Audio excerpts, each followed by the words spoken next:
श्री निर्णय सागर जी महाराज की। और आइए हम सभी चलते हैं आपके प्रश्नों के सम्यक समाधान कार्यक्रम में और शुरुआत करते हैं। आप अपनी जो भी शंकाएं हैं, जो प्रश्न हैं, आप पूछ सकते हैं और पूज्य मुनिश्री से उनके समाधान प्राप्त कर सकते हैं। और पहला प्रश्न लेके आ रही हैं श्रीमती रीना जैन।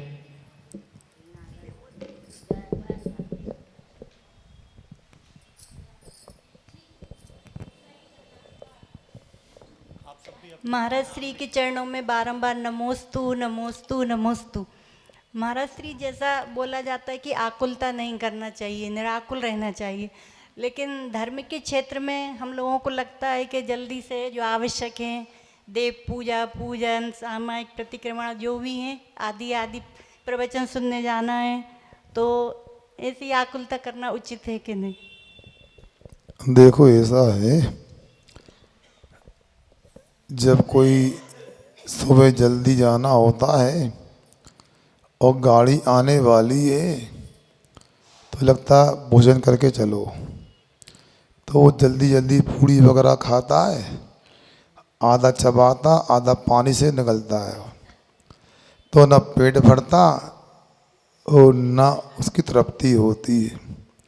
इतना तो हो गया कि भोजन कर लिया है, क्या उसमें तृप्ति होती है? नहीं होती ना। उसी प्रकार चाहे पूजन हो, चाहे अभिषेक देखना हो, अभिषेक करना हो, स्वाध्याय जो भी करना हो, तो एक काम अच्छे से करना चाहिए। आकुलता किस बात की आखिर? और आकुलता में हमेशा असावधानी होती, प्रमाद हो जाता है, तो अच्छा काम भी बिगड़ जाता है। हम सोचें कि जल्दी जल्दी चलो, मान लो जल्दी चलेंगे तो ठोकर भी लग सकती है, जीभ पे पैर भी पड़ सकता है। इसलिए कोई भी काम हो धीरे से करो, सावधानी से करो। अपने को धार्मिक काम हो चाहे घर गृहस्थी के काम हो, आकुलता कहीं पर भी लाभदायक नहीं होती। हाँ, भावना होना चाहिए, भावना तो अच्छी चीज़ है, मगर आकुलता करने से कुछ सिद्ध नहीं होने वाला है। सही दिशा में पुरुषार्थ करो और अच्छी भावना बहाओ, इसी में ही सुख है। याद रखो, जहाँ आकुलता है वहाँ कष्ट है, दुख है। ध्यान आकुलता है वहाँ आनंद है, सुख है। इसलिए अपने को कोई भी काम हो थोड़ा सा धीरज करके करना चाहिए। समझ में आ गया? हाँ। और अगला प्रश्न लेके आ रही हैं कुमारी विद्यांशी जैन। नहीं है? अच्छा महाराज जी, एक प्रश्न मेरा भी है। महाराज जी, हम लोग देखते हैं पुराने कई हमने ऐसे मंदिर देखे जिनमें कोई शिलालेख का उल्लेख नहीं है, लेकिन आजकल हम लोग देखते हैं कि छोटा सा एक फ्लैक्स भी बनवाते हैं तो हम उस पर अपना नाम लिखवा देते हैं। तो महाराज जी, ये जो मान है, इस मान को कैसे हम लोग कंट्रोल कर सकते हैं और ख़त्म कर सकते हैं? हम आपसे कहना चाहते हैं, हम अनेकांत धर्म की आराधना करने वाले हैं। किसी भी क्षेत्र में एकांत से नहीं सोचो आप, दूसरा भी पक्ष हो सकता है। आपने मंदिर के शिलालेख की बात की, मैं मानता हूँ कई प्रतिमाओं पर भी प्रशस्ति नहीं होती, तो क्या प्रशस्ति लिखना बंद कर दें? और दूसरा यह है, कभी कभी नाम लिखने का लाभ भी तो मिलता है, कभी प्रेरणा भी मिलती है। क्या मिलती है? यदि मान लो कल के दिन यदि कोई किसी ने नाजायज कब्जा जमाने का प्रयास किया, अपना मालकाना सिद्ध करने का प्रयास किया, तो वो अपने आप में शिलालेख एक अच्छा प्रमाणिक दस्तावेज सिद्ध हो सकता है। दूसरा यह, एक ब्रह्मचारी जी हमको सुना रहे थे, घटना आगरा की है। वहाँ ये हुआ कि एक परिवार ने एक वेदी का निर्माण कराया और उसके नीचे पूरे परिवार की प्रशस्ति लिखवाई, नाम लिखवाए। अब हम तो अपने नज़रिए से देख सकते हैं कि भैया मान कसाई की पुष्टि को लिखवाया, मगर दूसरा पक्ष ये था कि उनकी तीसरी चौथी पीढ़ी में जो बच्चा हुआ वो कभी मंदिर नहीं जाता था, मंदिर जाने को तैयार भी नहीं, लोग कहे तो सब काम करेगा मंदिर नहीं जाएगा। छोटा था, गेंद खेल रहा था, अचानक गेंद उछल करके मंदिर में अंदर पहुंच गई। दर्शन करने तो नहीं गया, गेंद उठाने को मंदिर गया। जब गेंद उठाई तो क्या लिखा है देखो तो, उसने पढ़ा ये तो अपने दादाजी के नाम है, अपने पिताजी का नाम है, हमारे घर के लोगों ने कितने बड़े बड़े काम किए, इस मंदिर की मुख्य वेदी का निर्माण करवाया है, वो हम कैसे दुष्ट पापी हैं कि दर्शन करने नहीं आते। उसको उस प्रशस्ति को पत्थर पे नाम देख करके ऐसी उसको प्रेरणा मिली, बोल बच्चा अभिषेक पूजा करने लगा। दोनों पक्ष हो सकते हैं। दूसरा है, आज स्थितियां बड़ी विचित्र हैं, अदालत भी प्रमाणिक मानती हैं, बिना प्रमाण के अपनी सुनवाई भी नहीं होती, कभी प्रमाण मिटा भी दिए जाते हैं।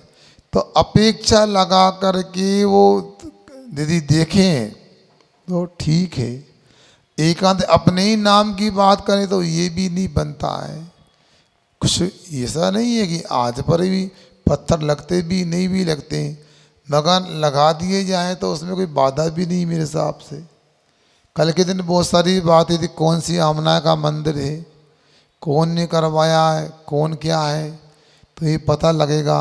उस व्यक्ति का नाम तो लिखा है, नीचे लिखेगा कि विनीत सकल दिगंबर जैन समाज बात विदिशा, तो उससे और भी तो बातें मिलती हैं। इसलिए ठीक है, मान कसाय की पुष्टि तो नहीं होना चाहिए, किसी के द्वारा भी हो।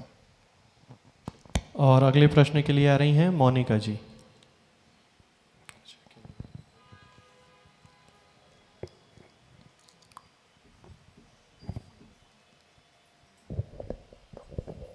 गुरुवर के श्री चरणों में मेरे और मेरे परिवार का बारंबार त्रैवार नमोस्तु। गुरुवर, मेरी दो शंकाएं हैं। पहली शंका तो ये है कि शांतिनाथ विधान में एक अर्घ आता है, दोनों कुलों की कीर्ति को जो गुण विभूषित जो करे, मुक्ति रमावर्ती उन्हें जो शांति जिन पूजा करे। तो मेरी शंका है महर्षि, यहाँ पर दोनों कुलों में दो कुल किस कुल की बात की जा रही है? वही पुस्तक पूजा देखना पड़ेगी विधान। अब कल भी वो आई थी बात ना, सर्पी का अर्थ घी होता है और सर्पी का अर्थ वहाँ हमको अलग लग रहा था कुछ, इसलिए हमको पूजा की पंक्ति पूरी सामने दिखा तो हम समझे क्या कह रहे हो, आगे पीछे भी देखना पड़ता है। दोनों कुलों की कीर्ति को जो गुण विभूषित करे, मुक्ति रमावर्ती उन्हें जो शांति जिन पूजा करे। विधान का 44वां अर्घ है। पुस्तक दिखाओ जब देख पाएंगे हम। जी महर्षि। हाँ चलिए। और मेरी दूसरी शंका ये थी महर्षि कि जब भी किसी बेटी का जन्म होता है तो ये कहा जाता है कि ये तो पराए घर की अमानत है, और जब उसका विवाह होता है तो कहा जाता है ये पराए घर से आई है। तो स्त्री पर्याय की इस विडंबना को हम कैसे समझें महर्षि? मेरी शंका का समाधान की। सही बात है, आपको पहले पूछना था, लेट हो गई पूछने। अब देखो, ये विडंबना नहीं, वस्तु स्थिति है।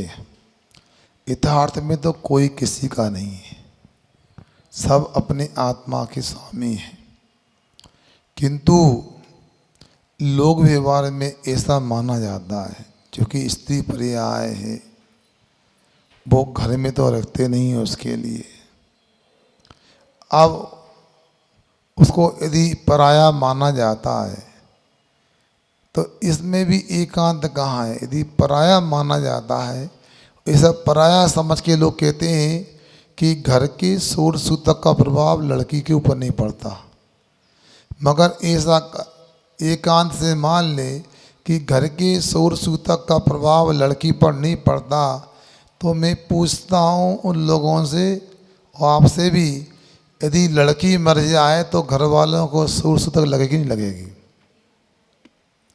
लड़की मर जाए तो घर वालों को शोर सूतक की व्यवस्था क्या मुकेश भैया? बैठ के बताओ। हैं नहीं नहीं, शादी के पहले है लगती है ना। यदि पराई है तो लगती क्यों है? इसलिए इससे सिद्ध होता है लड़की एकांत से पराई नहीं होती। और दूसरा, ये तो भारतीय नारियों का, कन्याओं का उदार भाव है कि कानून से तो उन्हें बराबर का हिस्सा प्राप्त है क्या, किंतु वो कन्याएं अपने मायके से कुछ लेती नहीं। दे दें तो बात अलग है।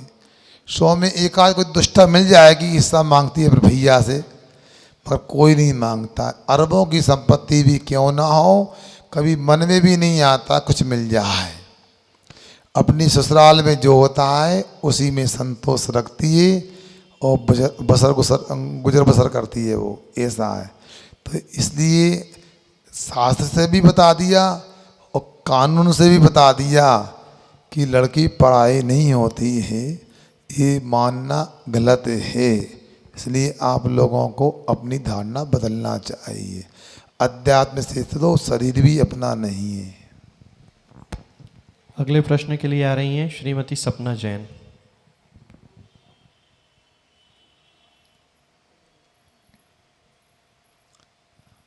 उसके बाद श्रीमती शिल्पी जैन। नमोस्तु महाराज जी।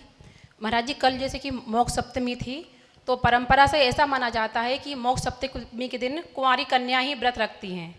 तो महाराज जी, इन कुंवारी कन्याओं का व्रत रखने का महत्व क्या है, और क्या कन्याओं के अलावा लड़के या महिलाएं भी इसका व्रत रख सकते हैं? पहले माइक स्लो कर दो, चिल्लंगी सामने में दिक्कत होती है। स्लो कर दो माइक को। हाँ जी, तेज माइक है। आपसे हमारा कहना यह है कि मोक्ष सप्तमी को लेकर के बचपन से अलग सोचते रहे, सुनते रहे। हमने कभी उपवास नहीं किया। हम भी समझते कि लड़कियां करती, लड़कियों का व्रत है, जबकि ऐसा नहीं। भगवान के पंच कल्याणक होते हैं, उनमें मोक्ष कल्याण सबसे श्रेष्ठ है। और मोक्ष कल्याणक जो है वह व्रत किसी के द्वारा भी हो सकता है। लोग पंच कल्याणक के व्रत करते हैं। पंच कल्याणक के व्रत करना ये कल्याणक का व्रत रूप है। और मोक्ष कल्याणक के करना और पारसनाथ भगवान के मोक्ष कल्याण करना ये उसका संक्षेप रूप है। ऐसा कुछ भी नहीं है कि कुंवारी कन्या ही करें, क्या कन्या ही करें, महिलाएं करें।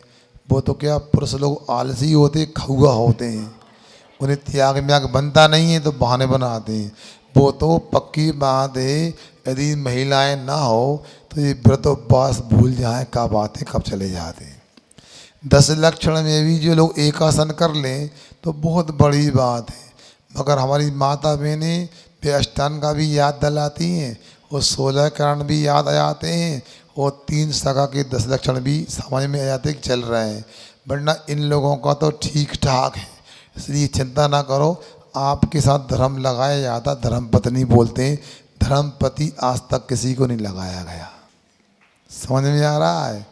अब इसलिए आप लोग निश्चिंत रहें। मगर व्रत तो कोई भी कर सकता है। ऐसा ही एक व्रत और आता है सुगंध दशमी का, उसको महिलाओं से जोड़ लिया गया है, जबकि कथा में कहीं पर भी ऐसा उल्लेख नहीं है। हाँ, एक कन्या ने तो, दुर्गंधा ने तो व्रत किया था, ये पक्का है। और वो बाद में स्त्री प्रजा को छेद किया, फिर स्वर्ग से आकर के वो मोक्ष गई, ये तो है। मगर इसमें जो आपके तमाशे कहें, नए लाल कपड़े पहनना हो, ये करना हो, चूड़ी बांटना, ये कहीं पर भी नहीं। कहाँ से लेके आ गई वो आप ही जानो। कुछ बातें चलती रूढ़ी से चलती रहती हैं, आगम में कहीं सब पढ़ने नहीं मिलता है। इसलिए व्रत तो कोई भी कर सकता है। जैसे गुड़ किसी भी आइटम में डालें वो मीठा ही होगा, उसी प्रकार व्रत कोई भी करेगा कर्मों की नजरा का कारण होगा। श्रीमती शिल्पी जैन और उसके बाद श्रीमती मोनिका जैन।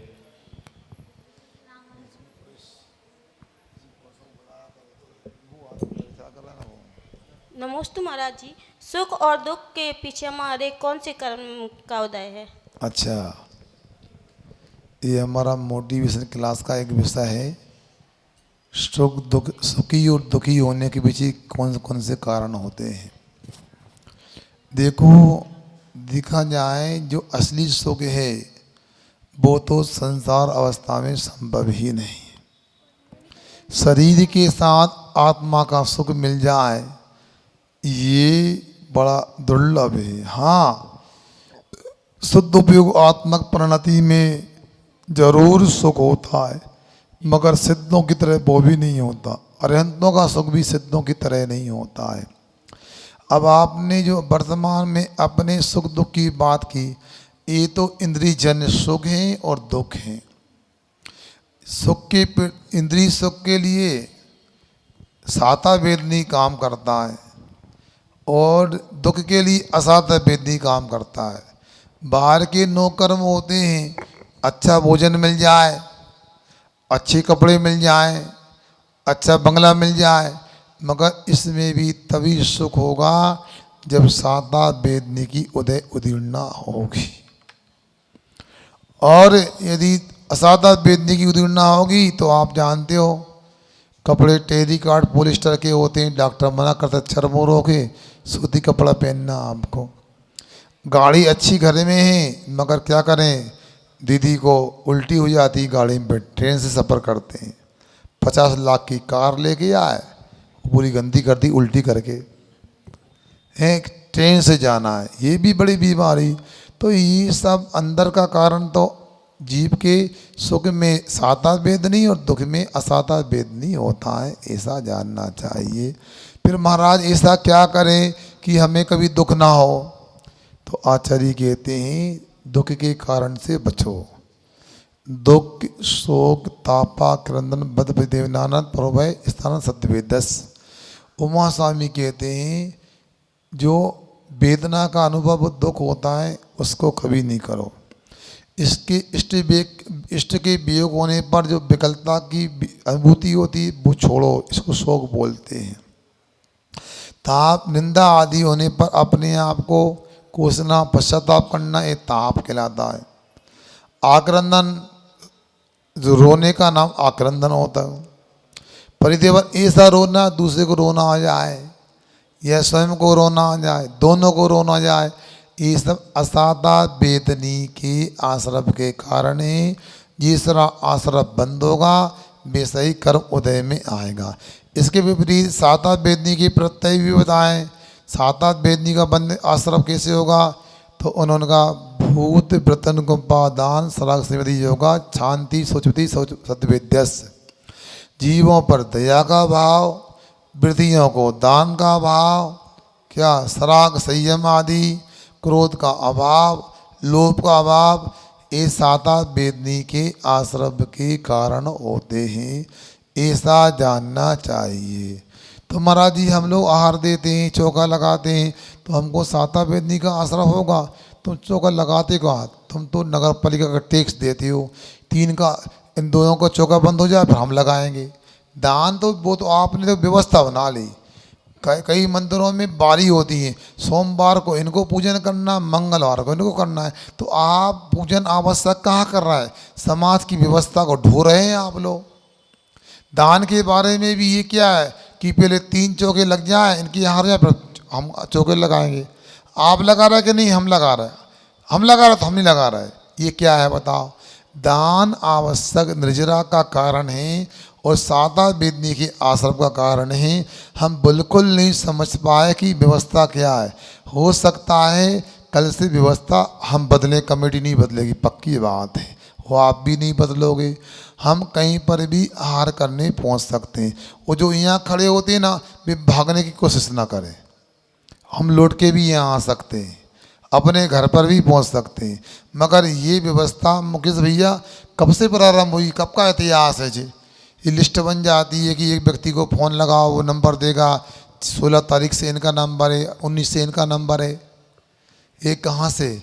विदिशा जैसी जगह में तो हम नहीं बना, मालवा में तो होता है। इसलिए कल से हम बनेंगे नहीं। आप लोग बिल्कुल निश्चिंत रहो, क्योंकि दान एक आवश्यक है जो पुण्य कर्म का आश्रय कराता है, पाप की नजरा कराता है। ये आपने बांध के व्यवस्था रखी है, ये बंधना बिल्कुल उचित नहीं। डिंडोरी में चातुर्मास वास्ता हमारा, डिंडोरी कोई आया है? हाँ, कोई दिख रहा है डिंडोरी का। तो वहाँ पर हम थे, तो वहाँ ऐसी व्यवस्था की 2 ही चौके लगना है, तीसरा तब लगे 2 में हार हो जाएंगे। 2 दिन लगना है और 2 ही दिन लगना है। तो फिर हमको लगा, तो कोई प्रसंग बीच में आया, हमने स्पष्ट बोल दिया कल से हार कराना तो बताओ, कि हमारा हम तो बंद कर दे व्यवस्था, कल से चौके नहीं लगेंगे। हमने कि चौके नहीं लगेंगे ना, आप बिल्कुल निश्चिंत हो जाओ, हमारा पुण्य होगा तो देख क्या होता है। तो उन्होंने व्यवस्था छोड़ दी। फिर क्या हुआ, फिर 9 चौकी और 13 चौके लगने लगे, बताओ उत्साह के साथ। आखिरी दिन बिहार हुआ तब भी 8-9 चौके खाली गए। तो आप समझ रहे हैं ना। तो वहाँ तो 100 घर में स्थिति ये बनी, तो ये 1500 घर में कुछ तो पुण्य होगा, हम भी देख लेते हैं कल से क्या होता है। मगर ये व्यवस्थाएं आप लोगों को नहीं सोचना है, इसलिए आप लोगों को कैसे करना साता वेदनी का आश्रम सुखी होते रहे, इस बात को समझना है। तद्वार सूत्र के माध्यम से, उमा स्वामी जी महाराज के माध्यम से, जिन्होंने शिवरात्रियों के भोजन के नाम लेकर, कौन था, किसने नाम लेके आज हैं? नहीं, वो जाएँ, वो व्यवस्था बनाए, जो भी नाम लिखवाना है शिवरात्रि को। बहुत सारे नाम आ गए हैं, बाद में आपको मौका मिले नहीं मिले। ये भी साधर्मी को दान देने से, 10 दिन आराधना करने वालों को, उपवास की पालना करने वाले भोजन कराने से भी साता वेदनी का आश्रय बंद होगा। इसलिए आप लोग अपने नाम लिखवा दें, पुराने नाम कल घोषणा हो जाएगी, बहुत से नाम आ गए। और जिनको भावना है, शिवरार्थी कम है, ले जाने वाले ज़्यादा हैं। कहीं ऐसा ना हो आपका पता नहीं पड़ा और नाम किसने लिख लिए। आज महिला मंडल की मीटिंग थी, आप लोग नहीं आ पाए, तो कोई बात नहीं, अभी भी मौका है, आप लाभ ले लेना चाहिए। ठीक। हाँ, अगले प्रश्न के लिए आ रहे हैं डॉक्टर अशोक जैन जी, और इसके बाद श्रीमती मोनिका जैन। हाँ, 7 बजे का ध्यान रखना। 7 बजे जी।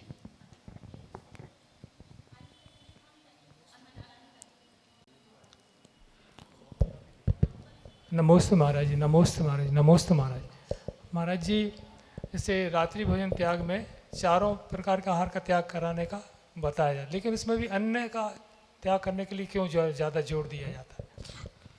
देखो ऐसा है, अशोक जी नाम है ना, अशोक जी, ऐसा है कि ना करने से कुछ करना भी ठीक है।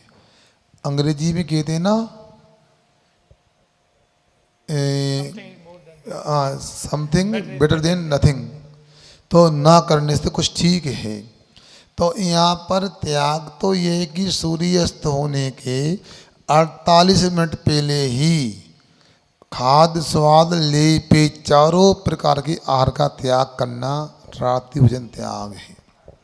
मगर जब कुछ भी नहीं करने को तैयार है, तो फिर लगता है कि भैया कुछ थोड़ा बहुत ही त्याग करा लो, अनाज का त्याग करा लो। कुछ तो याद आएगी हम जैन हैं, सामने वाला कहेगा ये लोग जैन है, इतना तो रहेगा। बिल्कुल जड़ से तो नाक नहीं कटेगी, थोड़ी कट जाएगी, चल जाएगा। इसलिए ऐसा त्याग कर जोर नहीं दिया जाता है, कुछ तो त्याग करो, इस अपेक्षा से कराया जाता है। एक चंड नाम का चांडाल था, वो मांसाहारी था, शराबी था, मगर वो त्याग करने को तैयार नहीं था। अवधि ज्ञानी मुनिदास को लग गया इसका मरण 3 दिन में होने वाला है, उसे कुछ त्याग कर दे, नहीं करने को तैयार। एक काम करना, क्या करता है, उधर जाके मांस खाता हूँ, इधर शराब पीता हूँ। तो कोई रास्ते में तो खाता पीता नहीं खाता पीता, तो रास्ते का त्याग कर दे, और रास्ते में उसका आयु बंद हो गया, मरण हो गया, तो त्याग के फल से यक्षों का इंद्र बना हो। इसलिए त्याग कराने की अपनी महिमा होती है, मगर विदिशा में तो हम इसलिए नहीं करा पा रहे कि जी बहाना मिल जाएगा। हम तो चौका लगाना चाहते हैं, हम तो आहार देना, हमारा त्याग कराते, हम तो आहार देना चाहते हैं, त्याग कराते। इसलिए हम देख रहे हैं 1 आध महीना कि अब कौन सा बहाना बताएंगे ये लोग। इसलिए आगे हम बताएंगे क्या होता है। कायदे में महिलाओं को तो रात में खाना कहीं से भी उचित नहीं, क्योंकि वो भोजन बनाना जानती हैं, वो ही रात में खाएंगी। तो इससे बड़ी अप्रभावना कोई हो नहीं सकती।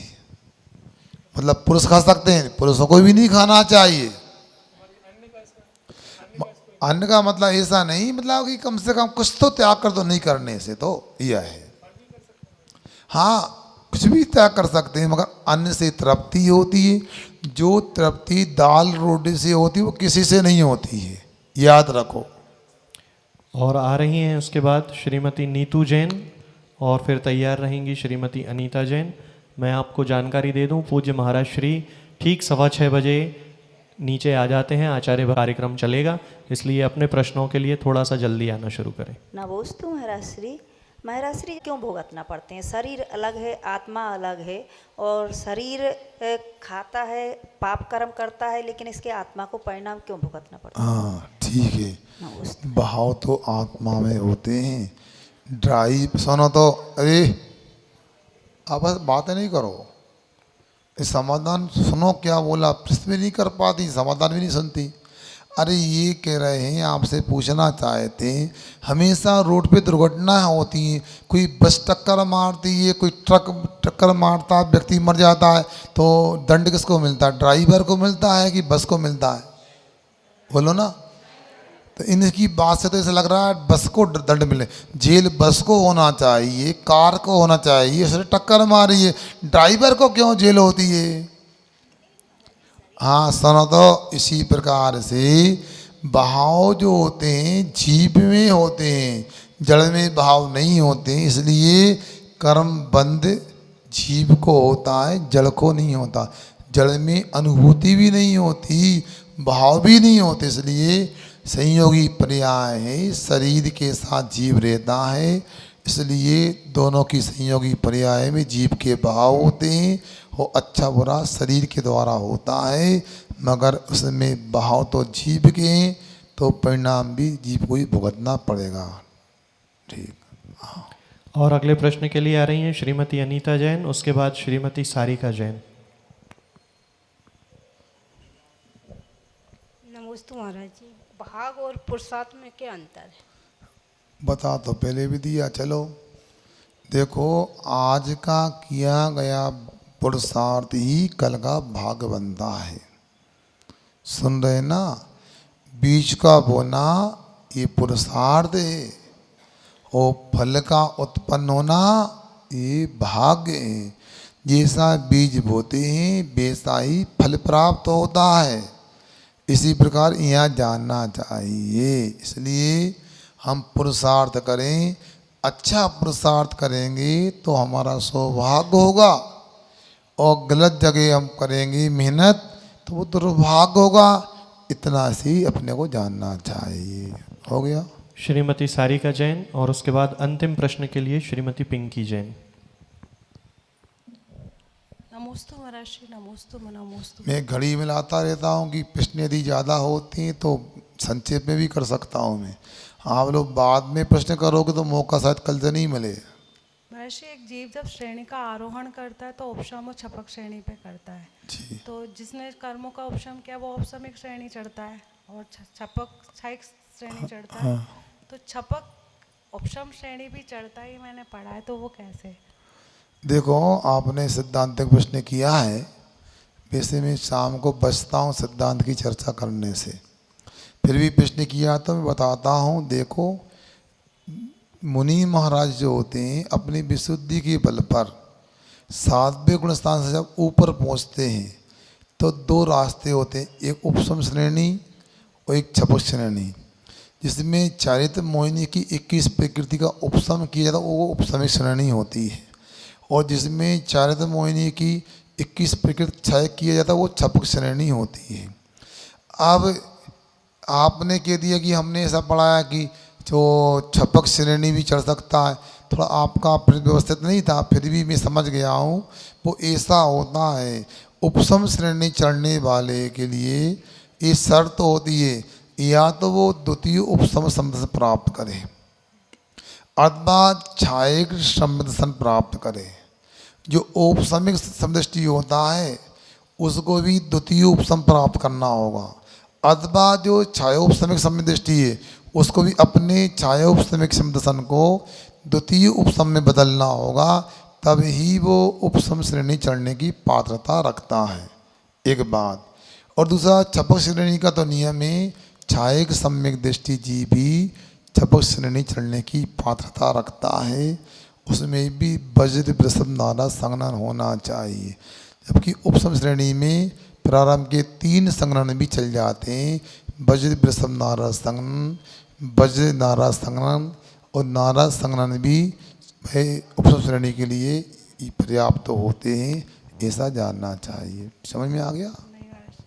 मतलब छपक अरे छायक सम्यक नहीं, छपक का मतलब होता है कर्म का क्षय करने वाला, मगर ऐसा नहीं होता। उपसम श्रेणी चढ़ने वाला या तो द्वितीय उपसम सम्यक दृष्टि हो या छायक सम्यक दृष्टि हो, और छपक श्रेणी वाला जो होता है वो छायक सम्यक दृष्टि होता है, ऐसा जानना चाहिए। अब इस प्रश्न विस्तार से समझना है तो अलग से आया करो। चलो श्रीमती पिंकी जैन आज के अंतिम प्रश्न के लिए। आप कभी भी यहाँ छोड़ने का टाइम हमारे पास में 7 बजे का। नमस्ते महाराज जी, निरत्तिक निकाचित कर्म कैसे बनते हैं, उनके से छूटने का उपाय बताइए। निरत्ति निकाचित कर्म कैसे बनते हैं, पहले ये बताओ कि होते क्या है, तो हम बता रहे हैं आपको। जिन कर्मों का उपशम भी नहीं होता, जिनका उत्कर्षण भी नहीं होता, अपकर्षण भी नहीं होता, और जिनकी वह उदय रूप भी नहीं होते समय के पहले, वो निकाचित कर्म होते हैं। जिनका उत्कर्षण अपकर्षण नहीं होता वह निदत्ति कर्म होते हैं। ये कर्म कैसे बनते हैं? ये कर्म बनते हैं जैसे मान लो जिन प्रतिमा का अंजना ने अवर्णवाद कर दिया, कुएं में डाल दिया, भोगना ही पड़ेगा। वही छुल्लक छुल्लिका के बारे में जो भाई बहन सगे थे गलत देख लिया, ऐसे कर्म का बंद हो जाता है तो बाद में भोगना पड़ता है। वो कर्म जैसे बंधे वैसे ही उदय में आते हैं। इनको निदत्ति निकाचित कर्म के रूप में जानना चाहिए। तो कैसे नष्ट करें? तो कहते हैं जैसे बंधे वैसे नष्ट होंगे। कैसे होंगे? तो उन्होंने कहा जिन बिंब के, जिन प्रतिमा के दर्शन करने से निरति निकाचित जैसे मिथ्यात्व कर्म भी नष्ट हो जाते हैं। ऐसा है। ठीक। बोधि समाधि परिणाम शुद्धि स्वात्मापलब्धि शिव शोक सिद्धि चिंतामणि चिंतित वस्तु दाने